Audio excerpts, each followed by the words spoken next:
have flown. I have sailed. I have moved about this world of ours, and ever in search of the finest of its kind, we bring you the tops in Spine Chillers.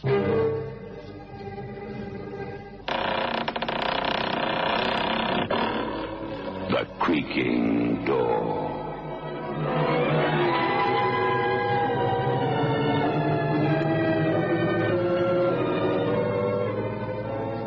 The manufacturers of State Express 3/5 Filter King cigarettes take pleasure in presenting The Creaking Door.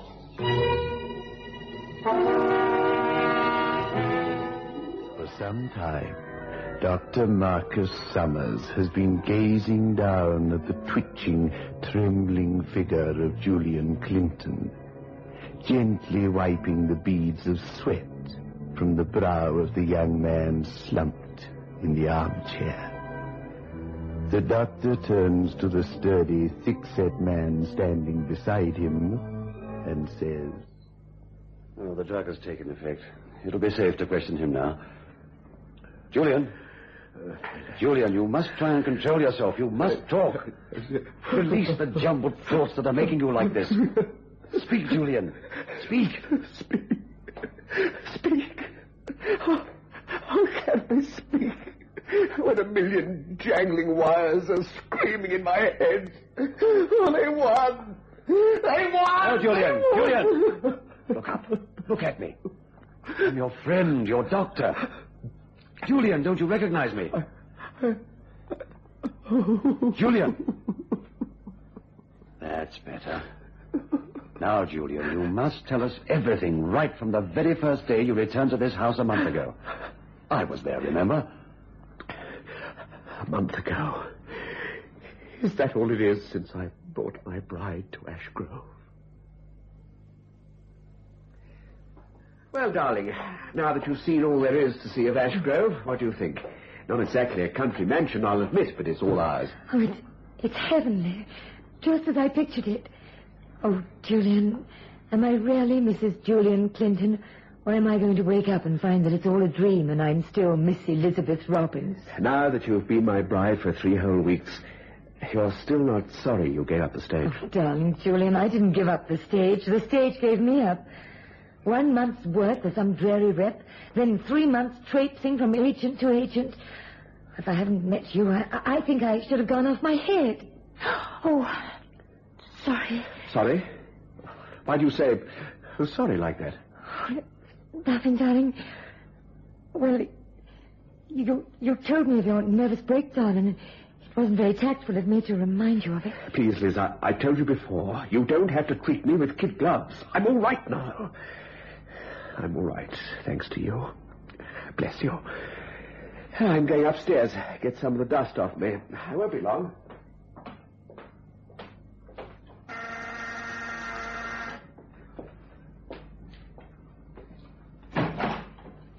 Ah, you must be Mrs. Clinton. I'm Marcus Summers. Oh, Dr. Summers, I've heard so much about you. Do come in. Thank you. Of course, you know the way. Yes, I do know the way. I've been here enough times. How is Julian? Oh, fine. Now and again he gets these terrible nightmares, but not often. He had a bad time, didn't he? His breakdown, I mean. Yes, a terrible business. He told you about it then? Yes, about seeing a motor accident and finding out that the 2 people burnt to death were his own parents. Oh, how awful it must have been for him. Oh, there was nothing he or anyone could do. The car skidded into a tree and caught fire. When Julian drove up on his motorbike, the car was a blazing inferno. No one could get near. And, of course, it was some time later that he learned that the occupants were his own parents. It makes me go cold thinking about it. Yes, very sad. Julian was home a week when it happened. He'd been overseas for 2 years. I'm afraid he collapsed under the strain and had to go into a sanatorium. As soon as he was discharged, I advised a change of scene. I'm glad you did, Doctor. Otherwise, he'd never have met me. Well, Julian won't be long. Can I get you a drink? No! No! Please! Oh, heavens! Quick! Julian, what is it? It's there, through the window. Down there. Look! Oh, where, darling? In the lane beyond that oak tree. It's burning, I tell you. Somebody's been burning some leaves. Boy Scouts camping, I suppose. In the center. There was a car. A small car. Like a toy model. Darling, I can't see The it. best thing is for us to have a closer inspection. Let's take a look at that fire.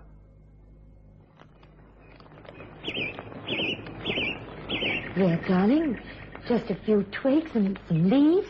Julian. No car. Julian, how did you come to notice it in the first place? Did you look out of the window and then... The bedroom was freezing. I went to shut the window. I heard someone calling my name. Darling, it's just that the long drive has exhausted you. Don't pander to me like that. I saw it, Liz. I'm not mad, I tell you. Easily the insane can deceive themselves. I drink a sedative and I put the incident out of my mind. My poor, deranged mind. Oh, what a splendid fire. But is it cold enough? Well, the nights are getting chillier. Besides, we're going to have dinner by candlelight. The fire will add to the atmosphere.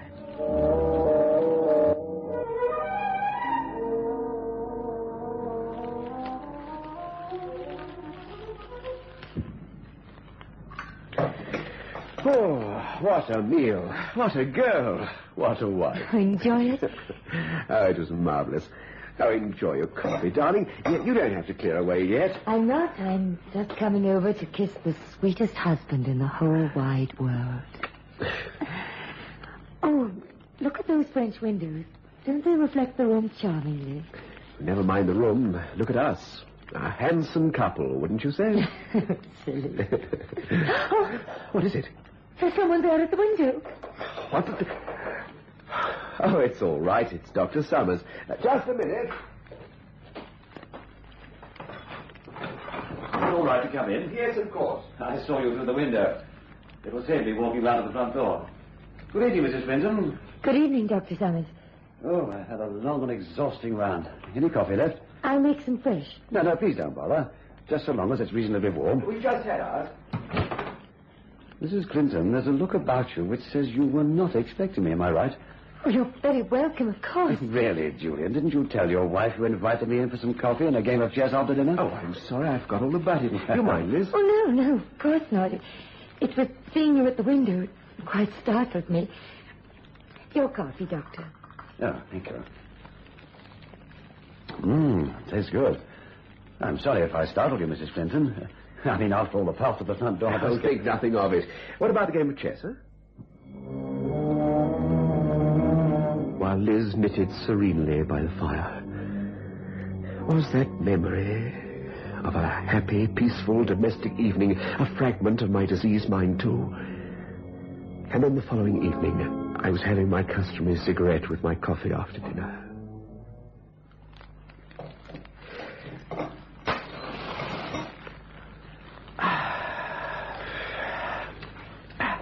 Darling, why don't you leave the washing up for the morning charwoman? Nearly finished.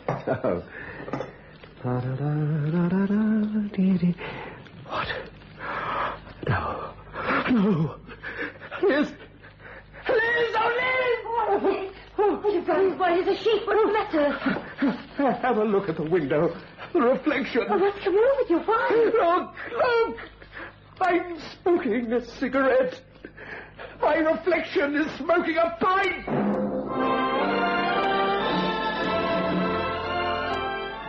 Move in world class. Get the taste of new smooth State Express 3.5s today. We promise you, it's the smoothest cigarette you can get.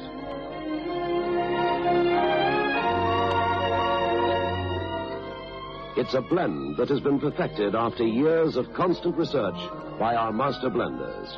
And the recent development of an entirely new process which gives you an even smoother 3.5 smoke. We promise you, it's the smoothest cigarette you can get. Move in world class. Get the taste of new, smooth State Express 3.5s today.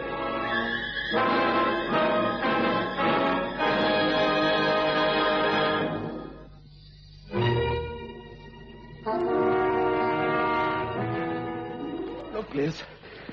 Look at the window. Look at me. At my reflection. Julian, I'm going to send for Dr. Summers. Don't stare at me like that. Look at the window. I tell you... Darling, you're not well. Something must have upset you. What have I got in my hand? A cigarette or a pipe? Darling, a cigarette, of course. And in the window. What do you see in the window? Your reflection, mine, the dinner table. What am I holding in my hand? A cigarette, of course. Do you mean to tell me that you can see my reflection? And I'm holding a cigarette? Yes, Julian. But it's not true. It's holding a pipe. I'm holding a cigarette. Julian, listen to me. You must pull yourself together. Your mind is playing you tricks. No, darling, don't keep staring at the window. Stand up. Get out of that chair. Yes. That's better. Now, turn your back to the window. Look at me. Julian, look at me. Yes, darling. I'm here. Elizabeth, your wife. The woman who loves you more than life itself. Look into my eyes. What do you see?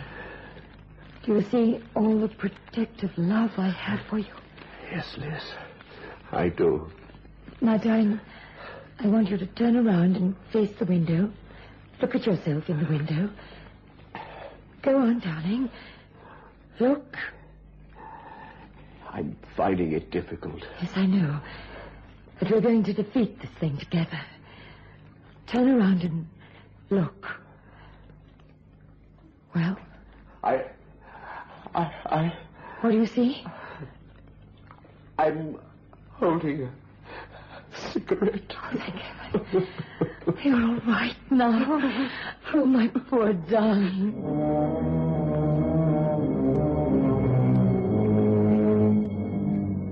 The protection and love of Elizabeth gave me some hope. I needed to believe that my sickness would heal, that there was some hope. That's why I came to see you, Doctor. Was it only a few hours ago that I came to you for help? I know that I'm suffering from hallucinations, Doctor, that I'm much worse than when you sent me to that sanatorium, but I need your help. You've got to save me from myself. It isn't as though my mind's unhinged all the time.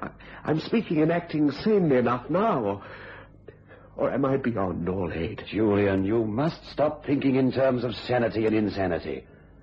When I advised you to go to the sanatorium, that was because of the terrible shock to your nervous system when you saw your parents in that blazing car without being able to do anything. It sent me stark raving mad. No, it sent you into a state of mental disturbance.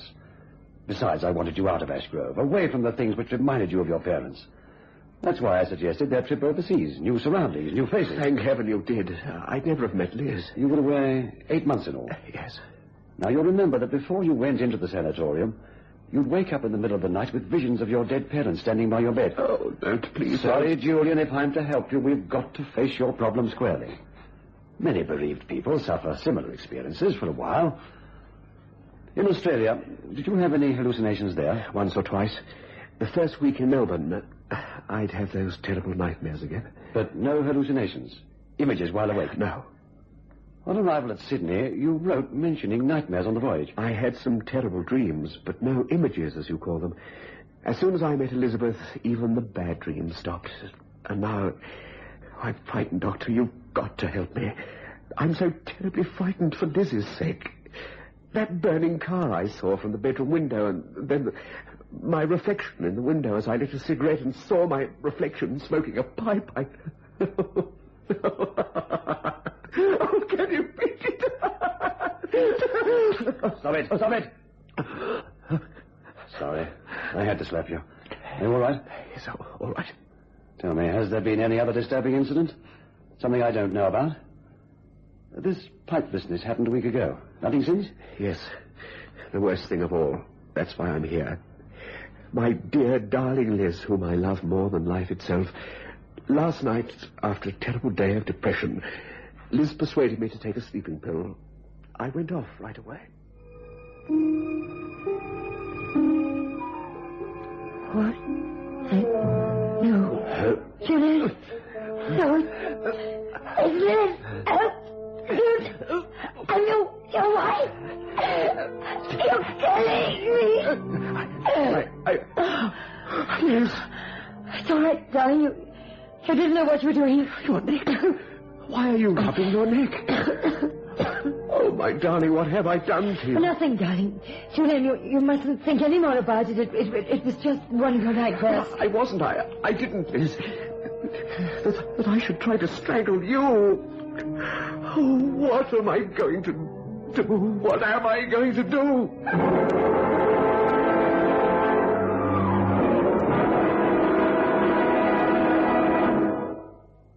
Not a nice thought, that. You tried to strangle your wife? Yes, that's why I rang you for this appointment. Told Liz I'm seeing Jarvis about some repairs, which is true, but later. She's worried enough as it is. I didn't want her to know I was going to consult you. But why? In case you decide to commit me. I'd want to break the news to her gradually. Commit you? Isn't that what you do to psychopathic stranglers? I don't think you come under that category. Now, look, I'm going to send you to Trownitz. He's a psychiatrist, the best there is.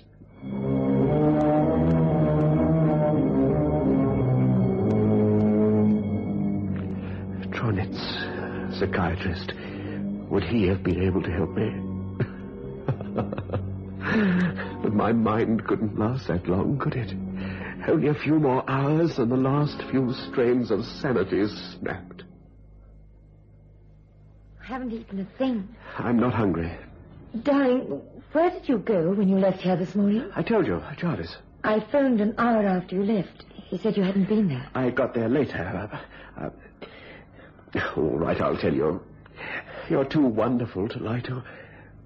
I saw Dr. Summers. Told you what I tried to do to you last night. Oh, darling. Perhaps I should be put away for your sake.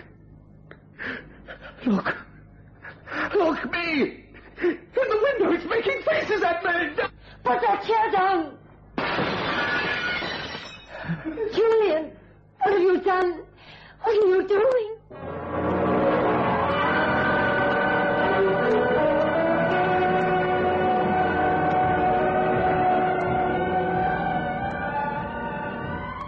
Everything went black. Where am I now? In a nut house. Dr. Summers. Elizabeth. How is she? Where is she? She is here, in Ash Grove, and so are you. Julian, you've been subjected to many frightful experiences. Now, I'm afraid I'm going to give you the worst shock of all. All right, Inspector, bring him in.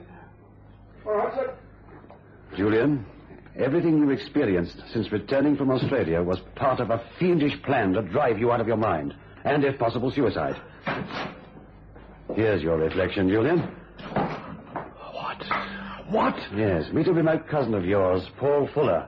Startling resemblance, eh? Particularly when he wears identical clothing. Let's get this charade over with, shall we? Keep your mouth shut. All right, bring Mrs. Clinton in. Right, sir. You see, Julian, I was not quite happy with your setup from the very beginning. My setup? An open bedroom window in winter, a fire in the lane. The car. A toy car. Fuller here made sure you'd look out of the window by calling to you. Then he removed the car. The pipe and cigarette business was too much. My good friend, the inspector here, got in touch with the Sydney police. In there. Paul, what are they going to do to you? Same as I do to you, Sugar. After all, it was your idea. We understand, Mr. Clinton, that you met this woman in Sydney. She's as good a confidence trickster as her boyfriend over there. But why? Why? As soon as she saw the likeness and discovered you'd inherited your father's estate, she persuaded her boyfriend Paul to agree to her marrying you. Once you were in a nut house or had been driven to suicide or were murdered. Murdered? You don't know what you're saying. You're talking about Elizabeth. What is all this? This is the worst nightmare of all. It's no nightmare, Julian. You left a will leaving everything to your wife. All the money and land you inherited from your father, didn't you? Don't listen to them, Julian. They're talking nonsense. I love you. Didn't you and this man, Paul Fuller, serve 12 months for defrauding a so-called fiancé of yours? It isn't true. £10,000 you got and 12 months in jail. You've got nothing on me. All right, so Liz was my girlfriend. So, she suggested I come down here for a holiday. Your girlfriend? Where did you get your clothes made? Did you go to Julian's tailor? This pipe we took out of your pocket, Fuller. Look at that pipe, Julian. Is that the pipe you saw reflected in the window? Yes. No, I just don't know. Elizabeth, All the time we've been together, all the wonderful things you said to me, even when I held you in my arms, were you planning to destroy me then? You mustn't believe them. I had nothing to do with it. I don't know what game Paul was playing. Well, I like that. Who paid for my air passage over here? Who took his poor boob suits to be Cotley? Let me tell you something, Mr. Don't Clinton. listen to him. Why shouldn't he? He's a relative of mine. My mother's maiden name was Clinton. You know that? And would I want to murder a relative of mine? Relative? Take a look at my face, cousin. They say my great-grandfather was sent to Australia on a prison ship. Blood's thicker than water. I'd have had no hand in murder. When we were outside this house, we saw you standing outside those French windows as though you were acting or miming some sort of charade. You were trying to frighten Mr. Clinton out of his wits. All right. I'll admit that. But I'm no murderer. Nevertheless, we heard the crash of glass. We came running up, and you and Mrs. Clinton were standing over the unconscious body. Julian had fainted. You, Mrs. Clinton, had Julian's gun in your hand. You were ready to shoot, ready to fake a suicide. Thank goodness we arrived in time. It isn't true. It's all lies. All right, men. Take them away. Just a minute. Just one other thing. You've been here all the time, ever since we arrived. That's right, cousin. But where? How? Where were you living? In your mind, pal. That's where I've been living. In your mind.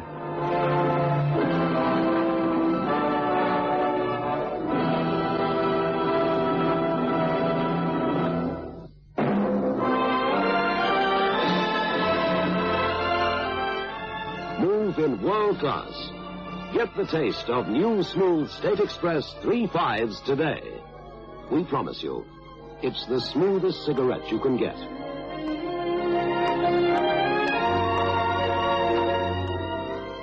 It's a blend that has been perfected after years of constant research by our master blenders. And the recent development of an entirely new process which gives you an even smoother 3.5 smoke. We promise you, it's the smoothest cigarette you can get. Move in world class. Get the taste of new, smooth State Express 3.5s today.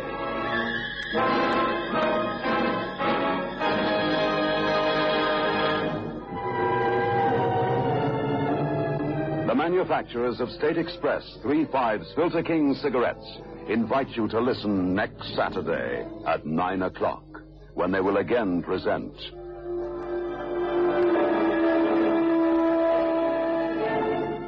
The Creaking Door.